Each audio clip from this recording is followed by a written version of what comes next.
HBO's new series, The Last of Us, reportedly has a budget of around $100 million. With 9 episodes in the season, that comes to over $10 million an episode. Let's take a look at where that money's going. The Last of Us is an adaptation of the video game by Naughty Dog. The first game came out in 2013 and follows Joel and Ellie as they try to survive a post-apocalyptic world while trying to reach a group of survivors that can help them find a cure from Ellie's immunity. You get her there. And you said everything right. But taking a look at the salaries of the cast. Now, not all the cast member salaries have been confirmed, but Pedro Pascal, who plays Joel, his salary has been confirmed at $600,000 per episode. The rest of the cast hasn't been confirmed, but these are the rumored salaries that I'm going to be talking about, just so we can get an idea of what they could be being paid. So Bella Ramsey, who plays Ellie, could be making $70,000 per episode. Gabrielle Luna as Tommy could be getting paid $50,000 per episode. Merle Dandridge as Marlene could be paid $30,000 per episode. Both Anna Torv, who plays Jess, and Nico Parker, who plays Sarah, could be paid $25,000 per episode, though I believe Sarah probably will only be in one episode. We've got Murray Bartlett and Nick Offerman, who play Frank and Bill respectively.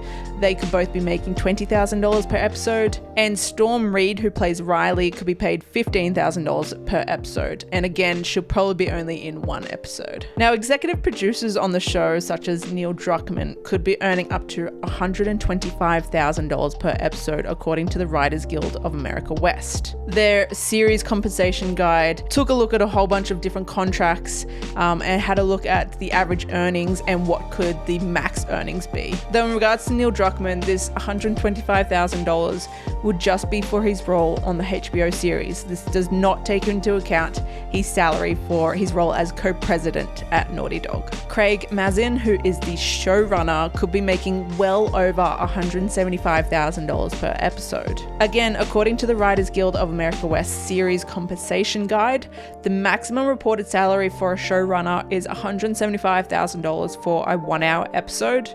But this does not include overall deals, which can be quite lucrative. Craig is in his second year of a 3-year overall deal at HBO. This 3-year deal was received in 2021 and was an extension on a previous 3-year deal. If the show was successful, HBO could further extend this overall deal past 2024. So what does this show need to be successful? HBO's viewership numbers are hard to get as they're a combination of its paid TV channel and streaming services. Last year, HBO brought in some big numbers. Euphoria came out at the start of the year, started in January, similar to when The Last of Us is going to be releasing. It became its second most watched show behind Game of Thrones until it was then dethroned 8 months later by House of Dragons. So on Euphoria's season premiere day, it reportedly brought in 2.4 million viewers across all its platforms. And then House of Dragons in August, on its premiere day,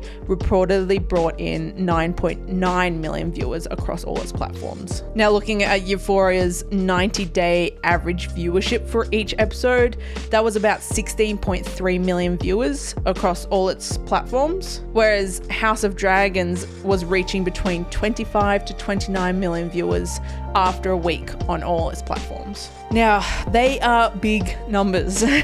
Euphoria Season 2 had a similar budget of The Last of Us at $110 million, whereas The House of Dragons had a much bigger budget at nearly $20 million per episode. That's nearly double that of The Last of Us. HBO quickly renewed both of these shows after receiving these impressive numbers. So if The Last of Us can pull in these numbers, it'll be sitting very pretty. Though The Last of Us doesn't need to rely just on having good numbers on its streaming platforms or its pay TV channel. While it's an expensive series to make, and 2023 is the year streaming services are capping their spending on original content, The Last of Us has the benefit of being part of a franchise. It was recently announced that the entire Last of Us game franchise has sold more than 37 million copies globally as of December 2022. So if this series can boost game sales as well, that can help the series be successful in the eyes of Sony and Naughty Dog, even if it doesn't reach those numbers of Euphoria or House of Dragons. The Last of Us franchise still has a lot planned moving forward. Obviously, we've got the series premiere, and then we have the multiplayer game for part 2, which I guess is a sequel to the multiplayer game in the first game, Factions. That's coming out in 2023. So I have no doubt Sony and Naughty Dog will be looking at the player numbers for the new multiplayer game when that's released this year. And Neil Druckmann also has been teasing the potential part 3 of the games, though I can't imagine that's going to be coming out anytime soon.